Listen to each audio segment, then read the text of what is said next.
हाँ भाई क्या हाल है भैया। और बात यहाँ तक आ गई कि आज जिस बच्चे से मिलो, जिस बच्ची से बात करो, वो या तो बाहर जाने का रास्ता पूछ रहा होता है या फिर बाहर जाने की तैयारी कर रहा होता है। लगता तो ऐसे कि यहाँ पे कोई भी ठहरने को तैयार नहीं है। मैं भाई इस बात को एंडोर्स करता हूँ कि भाई हिजरत सुन्नत भी है, और अगर आपको लगता है आपकी जान और माल सेफ नहीं है या आपके टैलेंट मैक्सिमली यूटिलाइज नहीं हो रहे, तो बेशक दूसरे मुल्कों में जाएं, अपनी अपॉर्चुनिटीज को अवेल करें, बिल्कुल।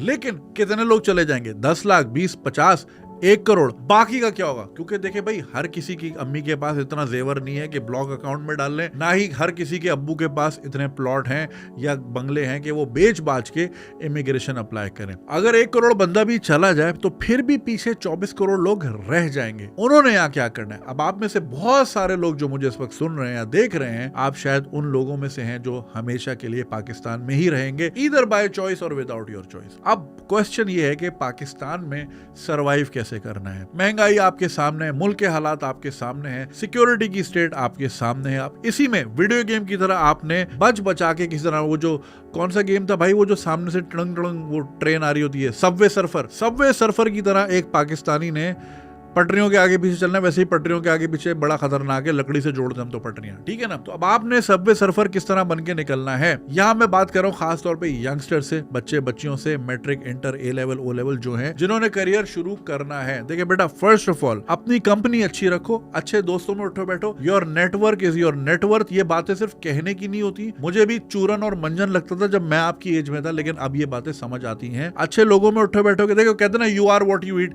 अच्छा खाओगे सेहतमंद होगे, जंक फूड खाओगे बीमार होगे। इसी तरह ये भी कंजम्पशन है ना, अच्छे दोस्तों में बैठना, अच्छी महफिल का हिस्सा होना, अच्छे मेंटर्स का होना, अच्छे लोगों से गाइडेंस लेना या अच्छा कंटेंट देखना। अपने आप को अच्छी चीजों में सराउंडेड रखोगे तो भैया प्रोडक्ट भी अच्छा निकलेगा। दूसरी चीज, जिंदगी में कोई शॉर्टकट नहीं होता। बहुत से लोग बोलेंगे ये लो मेरा कोर्स, रातों रात अमीर होगे, नहीं हो सकता। रातों रात जो अमीर होता है कोर्स बेचने वाला होता है। Unless you are selling dummy courses, please do not fall for this. किसी और की चमक धमक देख के ये नहीं कि मैंने भी आज ही अमीर होना है। एक पूरी प्रोसेस होता है, एक पूरी जर्नी होती है, उसको आपने फॉलो करना है। मैं ये नहीं कह रहा कि भाई जो चीजें सिखाई जाती है उन कोर्सेज में वो गलत है, मगर हर किसी का छक्का नहीं लग सकता। सिमिलरली अगर कोई यूट्यूबर बहुत पैसा कमा रहा है तो ये जरूरी नहीं कि अब सबने यूट्यूबिंग करनी है। हर बंदे की अपनी स्किल होती है, अपना टैलेंट होता है, वो आपने खुद ही एनालाइज करना है।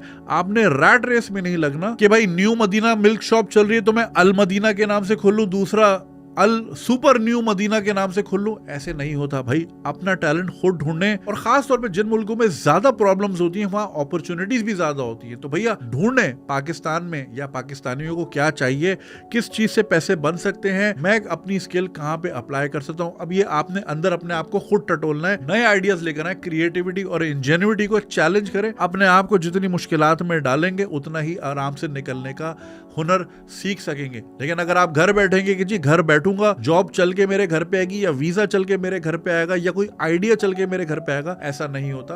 अपने आप को चैलेंजिंग सिचुएशंस में डालें। पैसों की नहीं भी जरूरत, इंटर्नशिप कीजिए, जॉब कीजिए, उबर चलाइए, लोगों से लेन देन करना सीखिए। अपने आप को उन सिचुएशंस में डालें जहां पे बिजनेस डील्स हो रही हैं, आगे पीछे लोगों को देखें, कारोबार कैसे होता है, काम कैसे होता है, पैसे कैसे बनते हैं, धंधा कैसे होता है। तीसरी चीज, दुनिया में देखें क्या चल रहा है और कौन सी चीजों को आप अप्लाई कर सकते हैं या अडॉप्ट कर सकते हैं, एक्सेप्ट कर सकते हैं। एआई का जमाना है। अगर आप बैठ गए कि जी मैं फलानी चीज सीख लूं तो इधर चैट जीपीटी ठक करके बना के दे रहा है, तो आप रिडंडेंट ना हो जाए इस दुनिया में। तो अपने आप को मशीन से थोड़ा आगे लेके चलना है, लेकिन वो कब पता चलेगा? जब आप दुनिया के मामलात से आरास्ता होंगे या आगा अपने आप को किया करेंगे। जब आपको पता ही नहीं है दुनिया में चल क्या रहा है, आप फिर बीकॉम की डिग्री लेके बैठ जाओगे, जी मुझे नौकरी नहीं मिल रही। अरे दुनिया से बैंक खत्म हो रहे हैं, तुम बैंक की नौकरी ढूंढ रहे हो। तो आने वाले वक्त में फोरसी करें कि क्या किस दुनिया का मोड़ किस तरफ है, जरा अच्छी चीजों की तरफ चले जाएं। बेबीबाजी नहीं सिखाएंगी आपको कि एआई और चैट जीपीटी से कैसे लड़ना है। ये कोई डिस्कवरी, नेशनल ज्योग्राफिक,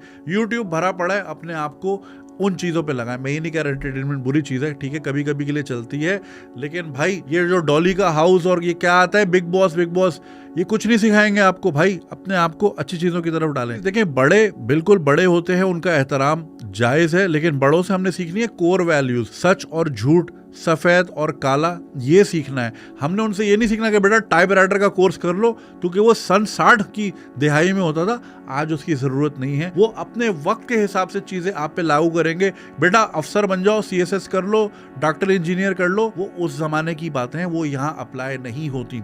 उनसे हमने कोर वैल्यूज लेनी है, सीखना हमने आज की दुनिया से है। बेटा माजी में झांक के चीजें टटोलोगे तो माजी की चीजें उठाओगे, वो आज की दुनिया में रेलेवेंट नहीं होंगी। तो आपने दुनिया के साथ रेलेवेंट अगर चलना है तो अपने आप को अप टू डेट रखना है। और सबसे इंपॉर्टेंट चीज, अपनी नीड्स और वांट्स में फर्क जानिए, फर्क जान के जियो। देखो अगर 30,000 के फोन से काम हो रहा है तो आपको 5 लाख का आईफोन नहीं चाहिए। जितनी चादर है उतने पैर फैलाओ। ये स्टाइल सब आ जाएंगे जिंदगी में, पहले अपने आप को उस पोजीशन में तो लाओ, फिर कर लेना ब्रांडेड कपड़े, ब्रांडेड जूते, फलाना ढिमकाना, बड़ी गाड़ी। हम लोग फौरन शोधेपने पे चले जाते हैं, और मैं लोगों को ब्लेम नहीं करता, हमारा कल्चर ही ऐसा है। छोटी गाड़ी हो तो लोग लानते देते हैं, बड़ी गाड़ी हो तो लोग सलूट करते हैं, चाहे बड़ी गाड़ी चलाने वाला चोर, उचक्का, लुटेरा ही क्यों ना हो। सोसाइटी ऐसी है। लेकिन आपने खल्ली वल्ली करना है, अपने मीन्स में रहते हुए आपने जो है अपनी एम्पायर बिल्ड करनी है। कारोबार करें, नौकरी करें, कुछ भी करें, लेकिन कुछ करें। हरकत में बरकत है। पड़े रहेंगे, सल्क करेंगे, डिप्रेशन में जाएंगे। अपनी प्रायोरिटीज को समझे, पहले A होता है, फिर B होता है, फिर C होता है, ठीक है ना। डायरेक्ट जो है इश्क माश्के और जी मैं चक्कर चला लूं या मैं ये कर लूं, इन चक्करों से दूर रहें बेटा। खाली जेब मर्द की सबसे बड़ी बदसूरती होती है। कोई सेक्सिस्ट बात नहीं कर रहा, ये रियलिटी है दुनिया की। अपने आप को इक्विप करो, पहले गार्डन बनाओ, फिर बटरफ्लाईज आएंगी। बटरफ्लाईज के पीछे भागते रहोगे, बटरफ्लाई आगे जाती रहेगी। ये बात पल्ले से बांध लो अपने। तो भैया 100 बातों की एक बात, दूसरे की जेब पे नजर ना रखो। चाय के होटल पे बैठ के नवाज शरीफ, इमरान खान, फौज, किसी को भी गाली देने से उनकी साख को कोई फर्क नहीं पड़ता। वक्त आपका ही जाया होता है। इसी वक्त को अच्छे लोगों में बैठ के अच्छे आइडियाज डिस्कस करके मोनेटाइज करो, यूटिलाइज करो। देखो जर्मनी का वीजा नहीं लग रहा, अपनी रियलिटी यहाँ आती अच्छी कर लो कि हर चीज जर्मनी लगे। जेब में पैसे होंगे, अच्छा घर होगा, मर्सिडीज लेके औरंगी टाउन में भी जाओगे ना भैया, खड्डे ही नहीं फील होंगे, उसके शॉक एब्जॉर्बर इतने टाइट होंगे, झटके नहीं फील होंगे। समझ रहे हो। तो अपनी रियलिटी इधर ही जर्मनी बनाओ, मगर वो हरकत करने से होगी, काम करने से होगी, अच्छे दोस्त बनाने से होगी, अच्छे आइडिया से होगी। खाली जेब वरना बेटा फिर तुम्हारा जर्मनी भी जो है ना औरंगी टाउन बन जाएगा, तुम्हें पता ही नहीं चलेगा। Okay, happy independence day.